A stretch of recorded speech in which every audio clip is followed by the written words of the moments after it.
G'day. The lazy wood gatherer. Relax.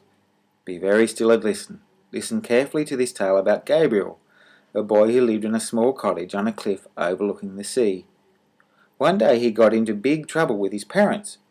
Do you want to know what happened? Let's see if we can find out. Now, one sunny day, Gabriel's father, who was a fisherman, asked his son to gather firewood from the forest. They were going on a boat trip the next day to see the whales as a special treat, so they needed wood to light a fire and cook a hearty breakfast before setting off. But that morning Gabriel was very tired. "It's not fair," he muttered. "I don't want to gather wood. I just want to take it easy today." Nevertheless, he set off along the path that led to the forest. On his way up the path, he came to a lone tree that had no leaves. "It's my lucky day," he exclaimed. "This tree has no leaves and it looks perfect for firewood, dead and dry. I don't need to go all the way to the forest. Like Father said, I can just rest here and then quickly snap off some branches before I go home." So he sat at the foot of the tree and gazed at the sea, spangling in the sunlight. Soon he fell asleep. Some time later he awoke with a start. It was getting dark. "Oh no! How long have I been asleep?" he wondered. Jumping up, he climbed the tree and frantically began to break off branches. But despite appearances, this wood wasn't dead at all. It was green inside and full of sap. And the branches took so much pulling and twisting that one even snapped back and hit him in the eye. Ouch!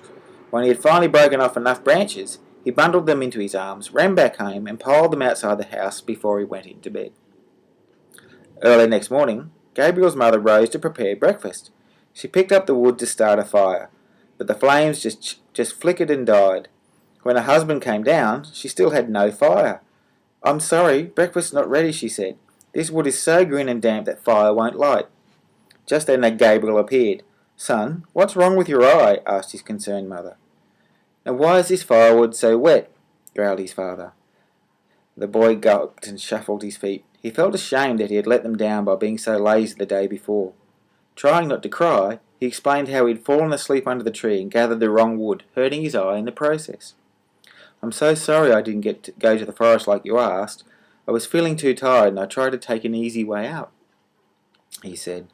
"Well, by the time we gather dry wood to cook breakfast," replied his father, "it'll be much too late to go and see the whales. It's too far." Gabriel was disappointed, but determined to make amends.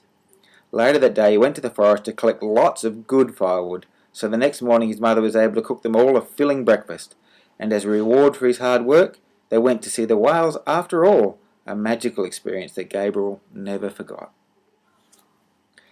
People who are lazy disappoint themselves as well as others. A wise person works hard so that they can enjoy the rewards and have the satisfaction of knowing they did their best. Thank you for listening. I love you, LouLou.